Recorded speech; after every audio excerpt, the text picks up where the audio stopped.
The following program is sponsored by Friends of Life Outreach International. August 24th, 2014, I weighed 275 pounds. Less than 8 months later, I was down to 180. Wow. My blood pressure had been 149 over 103. Now it's like 110 over 65. Cholesterol over 200, now 123. I mean, I'm thriving. I'm 61, but I'm thriving. Are you fighting a losing battle with your waistline, but find yourself enslaved to unhealthy eating habits? Author and radio host Michael Brown wants to help you start breaking the stronghold of food. Next.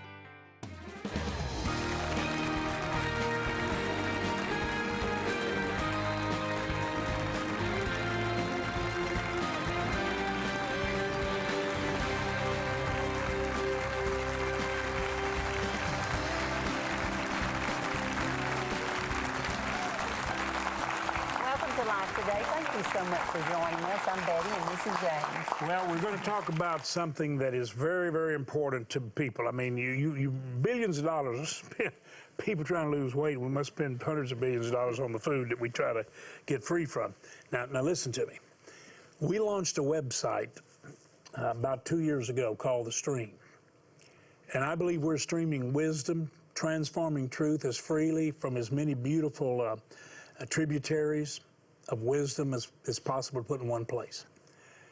And Dr. Michael Brown, I believe, is a gift from God, a treasure to us on this earth and the church. And he has just helped so many people.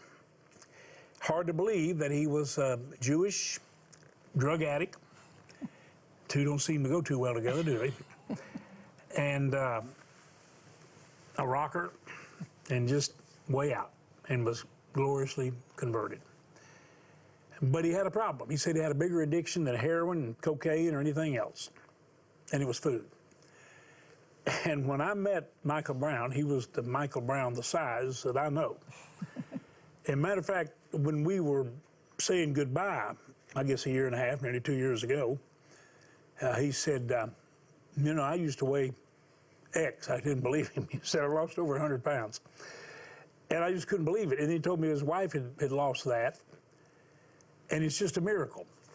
Now look at this, breaking the stronghold of food. Now don't run, because this doesn't need to scare you. This ought to bless you, because this could save your life. And I really believe that God has not only given him an incredible mind and great earned degrees, a wonderful communicator and writer, but I think he's giving us a gift from God, because what God did in his life and in his wife's life, in Nancy's life, which actually got him on this journey, is miraculous. Would you welcome Dr. Michael Brown to Life Today? Thank you. Well, you remember the first time we met? We had a good interaction, didn't we? Never dreamed we'd be quite so connected, did we? No, I was amazed. I remember the first time your office reached out to us. We got an email. You had read one of my articles and really affirmed it, wanted to talk to me. I said, wow, James Robison, that's awesome. What an honor. I remember we talked. I was on my way to the airport, and I think you were turning 71 that day. So somewhere around there. We had a great talk, but yeah, we've become close friends, and I honor you and appreciate you. And you radiate love, man. It's real. It's the real deal. It's the real deal. Well, it's coming out of you, because you know you're pretty strong, and I'm pretty strong. And one of the things we touched on was speaking redemptively, no matter how strong the correction. And that really took root in your heart, didn't it? Yeah, I mean, it had been my heart, obviously, to walk in love and not to be God's policeman, to set everything straight. And if there was an error, to try to speak in a way to turn things. But I remember we had a breakfast together at a hotel, and you said, Michael, whatever you write the rest of your life, compassion has to be in it, compassion has to be in it. So I felt, let me dig deeper. Let me dig even deeper and let me, you know, because you may want to write something because it's a hot issue and you want people to read it. It's like, okay, but is it going to be redemptive? Is it just going to get the issue out and get a lot of heads turning and a lot of talking, or is it going to change the actual thing? And maybe it's best done not in writing, but privately behind the scenes. So it's been great input. It added fuel to the fire that was in me already, and hopefully we can continue to be even more redemptive. And you know, the reports I get from people everywhere that you touch, I hear that. You know, Michael's always been brilliant. He's always been biblical. He's always been on target. He's always had good corrective suggestions and measure. But the man he's a different Michael too, and a lot of people see that in me. I can still be pretty hard, but I'm flowing, I think people do, with a God-given love and compassion. Okay, food is a real issue, and it's a natural desire. I think the enemy can get a hold of natural desires. It's hard for us maybe to understand some things we would say are kind of unnatural desires. We can't seem to track there, and those must be very troublesome for somebody to be taken there, and you really try to help in that area, and I thank God for it. But the natural appetite is so easy, it seems like, for the enemy to use a natural appetite to get a hook in us that takes us into excess or even into compulsive behavior that actually leads to addiction. And so you being an addict and then admitting that you had a food addiction or compulsive behavior that was stronger even than heroin. You mean that? Oh yeah, it was easier for me to get off heroin at the age of 16 than it was to quit chocolate. Oreos and M&Ms were harder to give up than heroin. You started breakfast with Oreos. Well, as a boy, I used to eat Oreos for breakfast. I wasn't so much a glutton. It was just lifelong unhealthy eating habits, and the older you get, now you start to put the weight on, your blood pressure starts to get up, your cholesterol starts to get up, and you think, it's just getting old or aches and pains, but a lot of it we're bringing on ourselves. But here's a way that almost anyone can identify food stronghold in their lives, because most of us don't think of ourselves as food addicts because you have to eat after all, right? And you want to enjoy your food and have fun meals and vacations and restaurants and all this and you know, the reward at the end of the day and splurge on this and splurge on that. So if I said, look, what if you could live longer, live healthier, live a more joyous, vibrant life, be here more for your kids, for your family, for your ministry, for everything that's precious to you, if you changed your lifestyle? People would say, well, it's too hard. That's a stronghold. We had a friend who was type 2 diabetic, which is completely reversible. And my wife said to him many years ago, you know, if you just went totally vegan, you could completely get rid of the type 2 diabetes. Who said this, your wife? My wife said it to him. And he said, I know, but I hate vegetables. And so for me, I had two problems. Number one, I loved unhealthy foods. I was addicted to them. You could put me on a desert island and all I could eat was pizza and chocolate the rest of my life, and I would have been satisfied and happy and no complaints, okay? That's what on the flip side, the stuff that was healthy, you know, fruits, I eat virtually no fruits. I have a little salad every day, but with very little in it. You said when your wife told you to get some, she had to tell you what it looked like. Well, I knew oranges and apples, but she'd say I would pick up some good fruit for me. So I didn't know what it was. She'd describe it. And then when I get there, I say, how do I know what looks good or not? When I started eating healthily, when I changed my whole lifestyle by God's grace, with Nancy's help and by God's grace, and it was a radical lifestyle change. August 24th, 2014, I weighed 275 pounds. Less than 8 months later, I was down to 180. Wow. My blood pressure had been 149 over 103. Now it's like 110 over 65. Cholesterol over 200, now 123. I mean, I'm thriving. I'm 61, but I'm thriving. 4 in the morning. You've been this way for the 2 years I've known you. 4 in the morning, I'm laying in bed thinking, how do I fall asleep? Because there's so much energy, immune system off the charts. But I changed my whole lifestyle. And I was staying at someone's home, a grad from our ministry school. They said, we got an apartment, stay there while you're speaking. And I told them what I was eating. So they had big salads for me, and they got this giant fruit thing. And I sent a picture of it to Nancy. I said, what is this? Well, I didn't know some of the stuff. She said, well, those are blackberries. Those are kiwis. I said, I'd never seen them before. I'd never eaten them before. I'd never eaten a raspberry or a strawberry. I just didn't eat that stuff. And so the idea of me now eating totally healthily was impossible. Number one, I'm addicted to all the unhealthy stuff, and that's all I eat. And I'm a baby wimp. I was a food wimp, really. Listen, I've done it. I would preach to an angry, hostile Hindu crowd in India, potentially violent. I mean, they took over the stage. They knives and razor blades in their hands. They took over the stage. They shut down our meeting. No problem doing that. But give me new food? No, I don't eat that. That's what I say. I don't eat that. And my wife said, what that means is I never tasted it. So I was the poster boy for unhealthy eating. Well, let me show some pictures. I want to show. Now, you say your wife started, John. So let's show. Can we show Nancy? Do you have a picture of Nancy? Do it. Put it on the screen. Can we bring it up? What do you think she weighed there on the horse? What do you think she weighed? Well, it's in the book. We won't put this on. She's only 5'2", but she was probably over 200 pounds. Okay, and I still thought she was beautiful, but that didn't help her. She was. It paralyzed her whole life. Okay, let me see pictures of you, right? Because we're going to come back to her helping right here. Let's see Michael. But Michael is just absolutely, it's a miracle. Okay, okay. Your wife, it's a miracle from where she came to where she is now. Yeah. And you say she inspired you. Yeah. Did she get a head start in or just the determination? What? No, she got a head start. She got really concerned about her health. She couldn't barely get out of bed. She was aches and pains all over, no energy, and plus she was embarrassed by her fat. Me, it didn't stop me from anything. I didn't like it, but I did everything. I lived my normal life, ministered. I'm a big guy. I worked out. I got away with it a little bit, you know. But she was embarrassed, didn't want to leave the house, no social life, but she got concerned. My health is not right, something's wrong.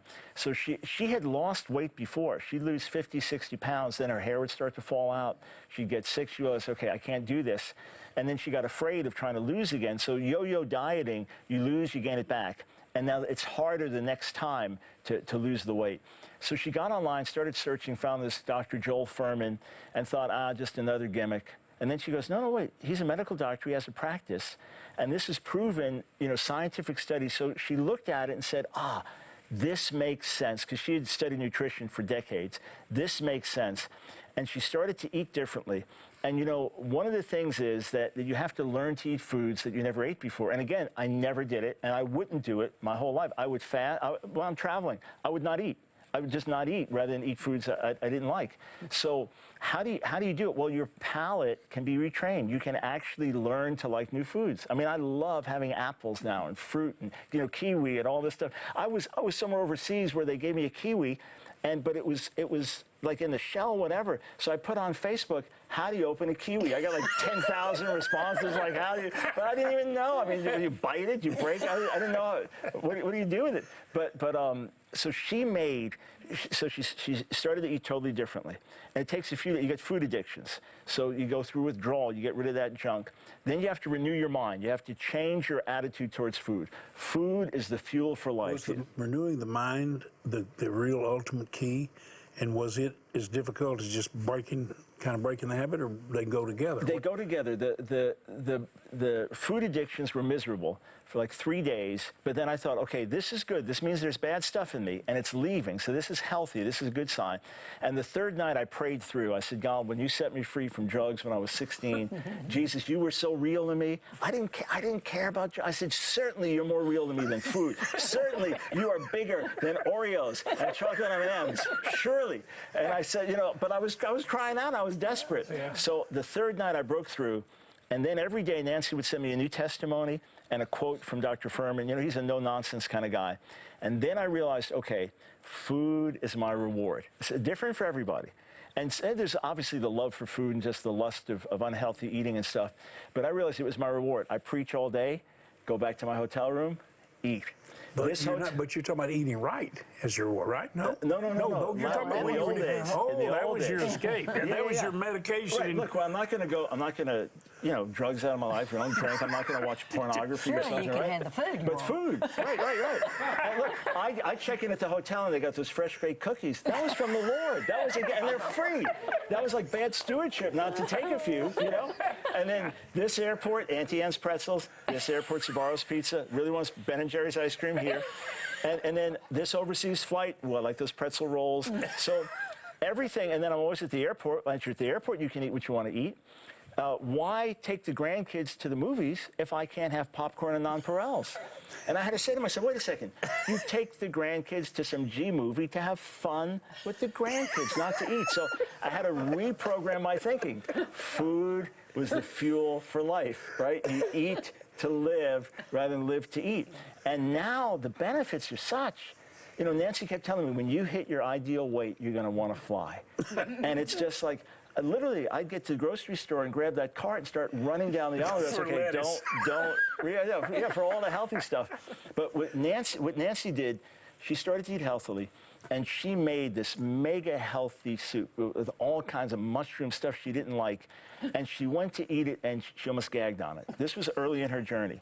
But she made so much of it, she couldn't throw it away. So she froze it and put it in containers. And then 2 months later, took it out, and it was delicious, delectable. So you can change your palate. But here's the big lesson she learned, because she started first, but then she also messed up. She said, okay, I'm going to have a splurge day, like once a month or once every 3 months.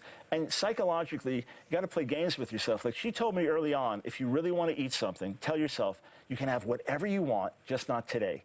So that was a little game I played. That was helpful. And we'd sit around and talk, okay, after 3 months, I'm going to go get like a steak. And we'd talk about the whole filet. And then that day would come and I'd just forget about it. I don't need it.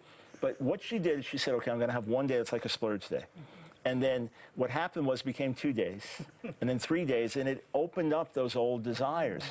So what we found is all in is the best way. Once you have the grace and you're eating healthily and you're enjoying it, why eat the junky stuff? Probably get sick if you do, but what if you ate it and you really liked it again? So I get picked up at the airport and people immediately want to talk about my weight and life change, and they say, so, Dr. Brown, how often do you cheat? And I say to them, how often do you cheat on your wife? And that kind of ends it right there. So you're saying you're the no-cheat guy. Well, did you have menus? Did she have certain menus she followed, or just healthy foods that she would buy and then you ate what you wanted? No, it was menus. It was a lot of plant-based stuff, and I have a little grilled meat once a week. But do you put all these things in here? Yeah. The book is we tell our story. It's first book Nancy's written with me, so it's amazing to have her voice with it. And she's practical. She's the realist. So her story is interspersed with mine the whole way through. We tell our stories, but then it's scriptural. It's full of spiritual principles, how to get free, and then it's practical. So in the back, there are even references, other books to read, websites with menus and stuff. But certain stuff we knew, okay, giant salads, certain fruits. Other things, she prayed for creative ideas because she knew how picky I had been. And she learned how to smuggle things in without me knowing it, sneak in something in the soup or this or that. And I knew I had to change. See, on my end, I was embarrassed being overweight because I said, it's not the way I live. I live a disciplined, holy life, but as I'm getting older, I'm eating the same as I used to eat, and I'm getting heavier. And I thought, where's this going? I never thought I'd be at 275 pounds. Where is it going next? So that got me, and then with my blood pressure being high, I knew you couldn't play with that. So I was crying out. She was crying out on her end. I believe God's given Michael and Nancy something very special. And I love the way you share it. And I just think I think God's going to break a stronghold. And I can tell you, I do pretty well. But I can be pretty foolish too. And I don't want anything to jerk me around. I want to pray for you. Father, I just pray for the whole viewing audience. And there's some people that I love very much that I know. And I know their health's not good. And I know they struggle. And I know that if you could help Dr. Brown and his wife Nancy and give them such joy that they share out of an overflow, then you can do it for anybody. And I pray, Lord, that you'll help break the stronghold and people stay healthy and they can see their children. Betty's dad never got to see but 2 or 3 of the 30 to 50 grandchildren and great-grandchildren he would have now. I never got to see him. Died in his 40s. Lord, there's just so many people that leave too early. And sometimes it's so foolish. Lord, break the stronghold of food. And any others, just help us, and help us to help one another, like Nancy and like Michael are trying to help us, in Jesus' name. I want to send you the book. Now, here's what I want you to do. Just look through the eyes of Jesus, and then ask him how you address what you see. Just ask him, because there's a perfect answer to the heart cry. There's a perfect answer to this challenge, and you're the vehicle. You are the vessel that will flow God's love effectively in a transforming, miraculous way. Let it flow. Watch.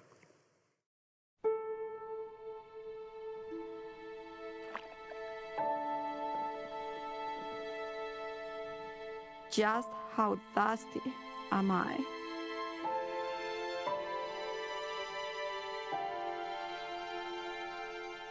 Is there any place else I can go? My only drinking water is defiled by animal waste.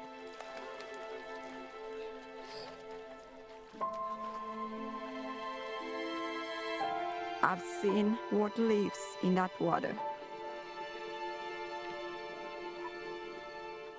I've watched as others have fallen ill from the things I can't see. My throat is parched, and I am dried up like dust.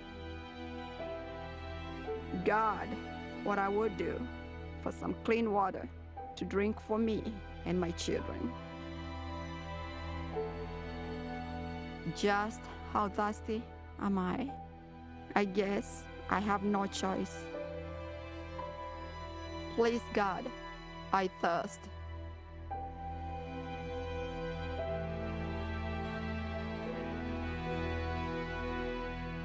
If you give just a cup of water, in my name, Jesus said, just a cup. Betty, I'm not exaggerating when I say to our viewers that to know that we could touch your life in some positive way and point you to the source of life and joy and peace now and everlasting gives us a tremendous sense of gratitude and joy.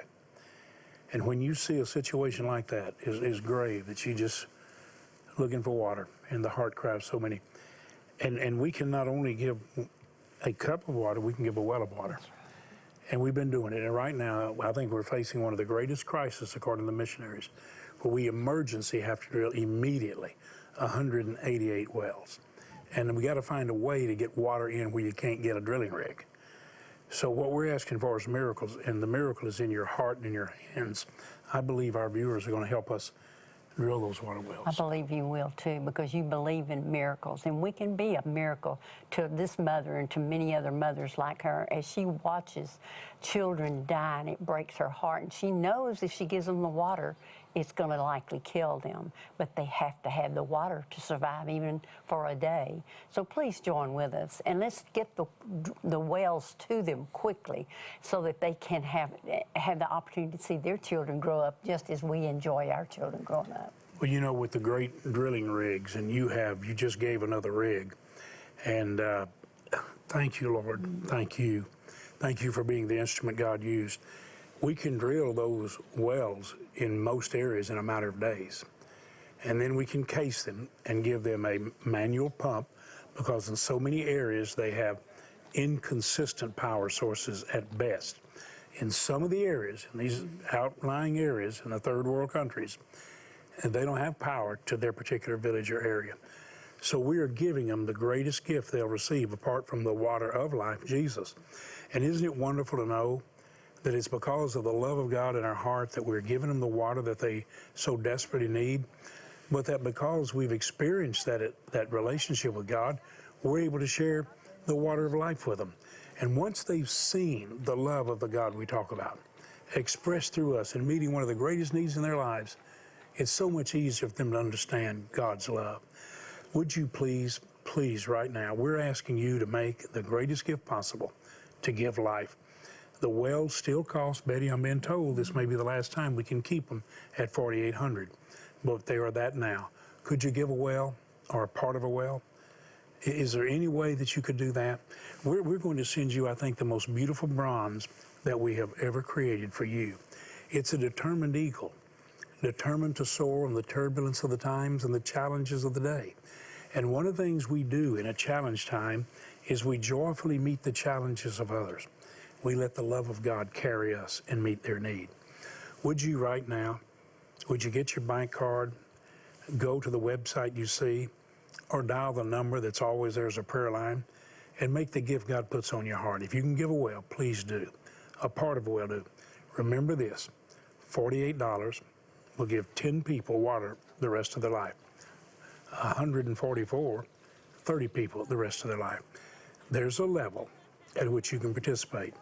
We got some beautiful gifts. We have a wonderful devotion book by Sheila Walsh, a beautiful, beautiful print for the wall that is so pretty, that no greater name than the name of Jesus, that you can hang up someplace just to announce the truth. And you're going to be showing people the greatness of that person in your gift. Right now, the website you see, or dial the number and make the gift God puts on your heart. Thank you so much for doing it. Every day, children living in extreme poverty are forced to make a dreadful choice: drink filthy, polluted water filled with deadly disease, or die from thirst. No child should ever be faced with this decision. Our teams have recently located remote villages in southern Africa where children are dying from contaminated, disease-ridden water. The situation is desperate. They need clean, disease-free water immediately. With your gift today, you can help drill 188 water wells in remote villages across 7 African nations. Your gift of $24 will help provide clean water for 5 people. A gift of $48 will help provide for 10. $72 will provide for 15 people, and $144 will help provide fresh, disease-free water for 30 people for a lifetime. With your gift, we'll send you Sheila Walsh's devotional, 5 Minutes with Jesus, a fresh infusion of joy, to help you find perspective in the midst of daily life and experience a deeper connection with God. With your gift of $100 or more, you'll also receive our No Greater Name canvas, a beautiful artistic expression of our Savior's name and a daily reminder of His presence in your life. Finally, please consider a gift of $1,200 to help provide water for 250 people, or a gift of $4,800 to help sponsor a complete well, and you may request our beautiful new hand-painted Determined Eagle bronze sculpture. Please call, write, or make your gift online today. You know, I want to say thank you for being a miracle. And I say, Lord, thank you for telling us we can soar like an eagle. We're not afraid of turbulence. We rise higher. We will let you carry us with power we're not designed to energize or create. We can't make it happen. That's the eagle. I want to send you this bronze because you're helping us be a miracle in so many people's lives. Thank you for helping us share water, drill wells. And then you may need a miracle or know someone that does. Like I said, the book's in the bookstores, you can get it online. But you just help us be somebody's miracle, and we'll try to send you a pathway to breaking the stronghold of food. That old burger, I said, that's a heck of a way to start. But you know what? I have learned to eat those, Doc, without the bread. Just the meat. One step, one small step. One small step. We're making progress. We'll send it to you if you want. Would you say thanks to Dr. Michael Brown? Doc, I love you, buddy. Appreciate you. Thank you for being here. Thank you. Thank you for watching. Hey, thanks for being someone's miracle and their answer to prayer. Thank you.